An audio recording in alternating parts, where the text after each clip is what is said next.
It's Danny Vegas time, and we're in a Danny Vegas world. We're at WCOBM live from Las Vegas, Nevada. We are worldwide, and people watch the show from all over the world, and we had a great guest before, and now we're in the fourth segment. This is number 4. This is the last one. Man, this thing is fast.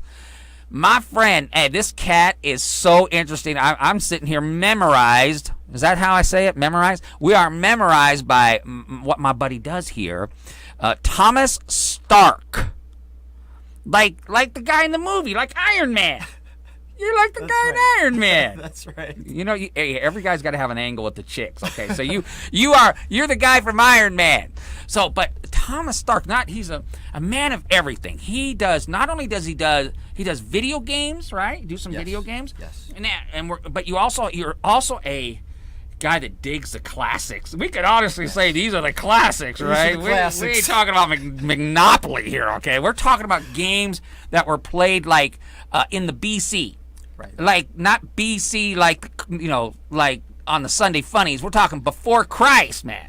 Yes. Yeah. I didn't even know they were human beings before Christ. I always saw AD, BC stuff. I just figured BC meant before anything. So before we get into the classic stuff, you literally designed the video games. Yes. Now, are you the classic shooter,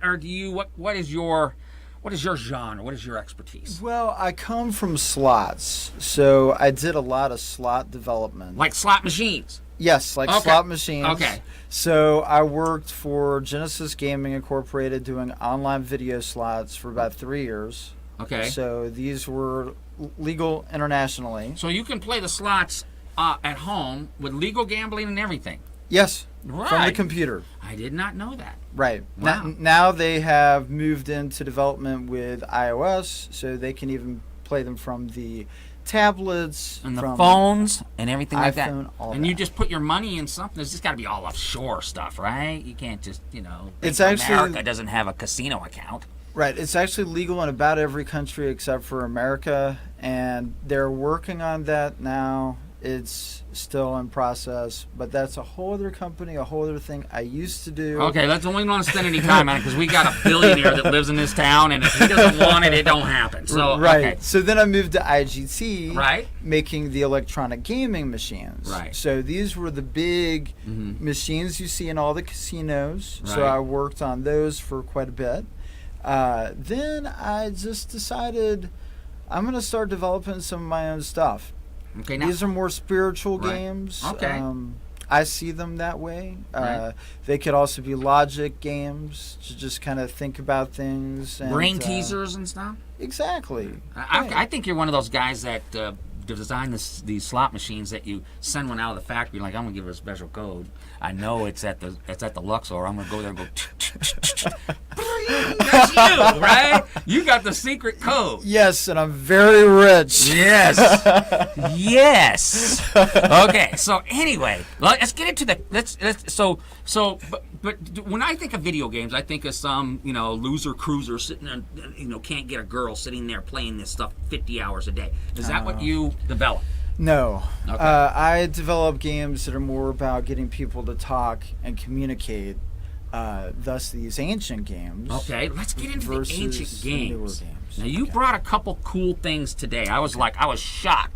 And, man, this got a drawer, and these are ancient games from, 50,000 million. This is when the dinosaurs were, rolling around, right? And they were playing this stuff on the cave walls, dude. They were playing these on the cave walls. Yes, so these are all these pieces. Right. And I believe that they represent queens and pharaohs. Queens and pharaohs. Right. I've seen queens before, but we've never done a pharaoh. So basically, it's set up in such a way. Right. I go from what I've seen from the original games, and I made this drawer. Right. So. Let's see. So here is my drawer that I've made to hold the pieces. He's gonna get mad at us for putting these marks on his thing. Okay, so we'll send you the bill. Yeah. Okay. So basically, we've got all these pieces here. I'm guessing pharaoh. Yeah, that looks like a pharaoh. And queen. Oh, that's not like the queen I've kind of like seen, but that's a okay. crown, you know. Right. And so basically they get set up in this way here. And then it's a how should I say? It's sort of like a stick game where you throw down sticks instead of dice. You would throw down sticks, and then basically the number of points that are pointing forward. Then that's how many spaces you would move along the board here. I'm going to try not to get too into the exact game design because that's part of the sale of this. I think we saw something like this in Moses. I think Yul Brynner, right? Yul Brynner was throwing around some sticks and a jackal head, and then he hit the thing, the jackal head went across the floor. That's what he was playing right here. That leads to my other game here, which is called Hounds and Jackals. So this is the Cine board game. Okay, let's look at the and hounds. We'll put the little... Release the hounds. Okay, so I just wanted to show this right quick to people so they can see. So that's the Cine board game. And it's got the hieroglyphics, and on the top there's X's and got little O's hieroglyphics on there. It's got a little devil's fork. Yes, and there's an interesting pattern of 10 digits by 3. So now, can you read this stuff? You like when you watch National Geographic and they show all this stuff, you're like, I know what that says. Yes, I do. I know what these say. Ooh, you can launch a space shuttle, dude. That's part of the sales pitch of this.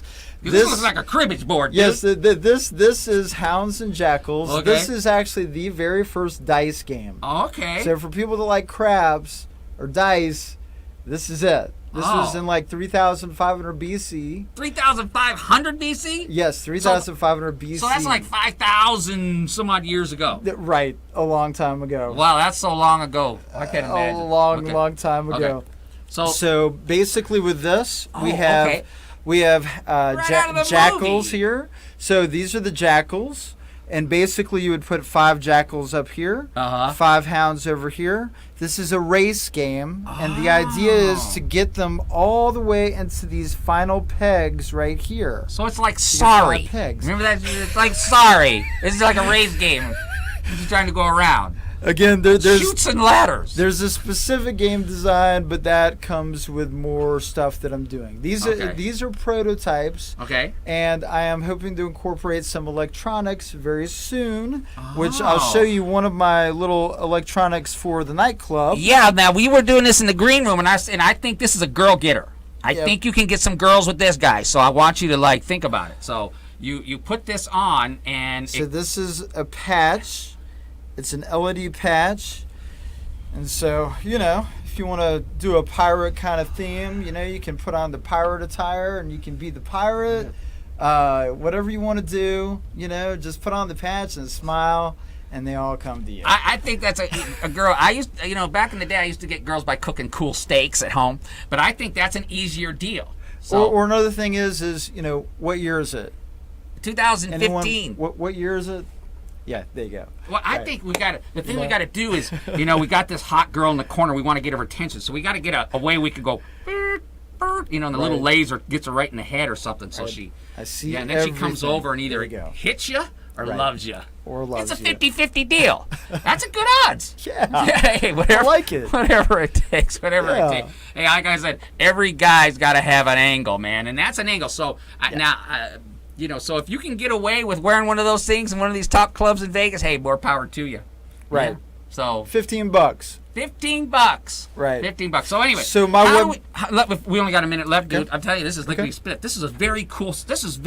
I learned a lot, but we have to tell people how they're going to get a hold of you, so that in case they're into this stuff too, they now have a friend. Okay. So how do we get a hold of you? How do we find you? My website is starkgamedesign.com. So that's StarkDesign, or Stark Game. Sorry, I missed the game. Okay, so you're a game guy. Game, right? Stark, StarkGamedesign.com. There we go. And you'll get to me there. Yeah, and this guy's a very interesting dude. I think you're gonna get some dinner dates out of this thing, man. Great. Wear your patch.